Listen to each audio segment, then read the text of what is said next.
Le 26 mars 1991, le Mali a cédé à la démocratie suite à une révolution populaire parachevée par des militaires. En trois années de pratiques démocratiques, le pays a enregistré des acquis, mais reste aussi confronté à des défis.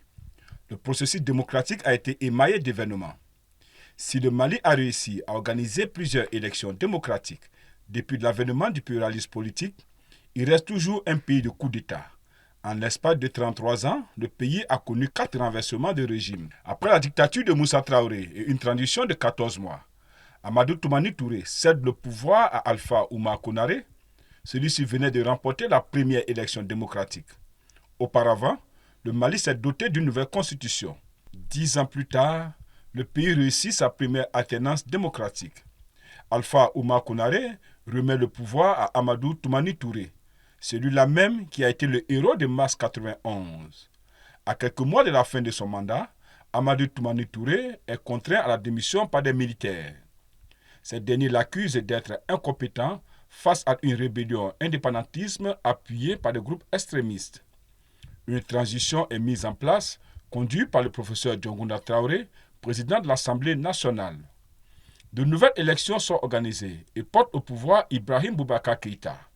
Le 18 août 2020, ce dernier est renversé suite à une contestation populaire parachevée par des militaires. 33 ans après la chute du général Moussa Traoré par une insurrection populaire, le 26 mars 1991, l'enthousiasme de voir un Mali réconcilié avec ses valeurs pour rompre avec les pratiques mafieuses cède sa place aux déceptions.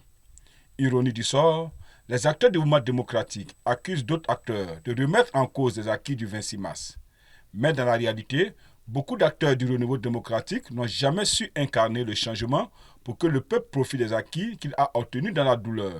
Et l'état de droit, sur lequel tous les acquis devraient s'appuyer pour l'émergence d'un Mali nouveau, n'a jamais vu le jour.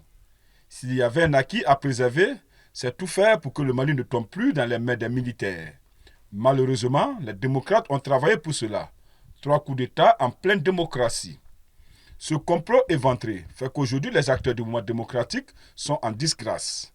Et après chaque coup de force, ils sont sur le banc des accusés. Il ne reste plus qu'à faire leur procès. Depuis le coup d'État de 2020, leurs voix sont inaudibles. Ils sont accusés d'être les responsables de la déchéance du Mali. Ils se cherchent désespérément aujourd'hui. À qui la faute? Cette célébration intervient à un moment où l'insécurité et la vie chère demeure encore une préoccupation pour les autorités de la transition. Cette situation d'incertitude, doublée de la dissolution de l'Association des élèves et étudiants du Mali, AEM, le fer de lance de la lutte héroïque contre la dictature du général Moussa Traoré, se transforme peu en peu en grogne sociale.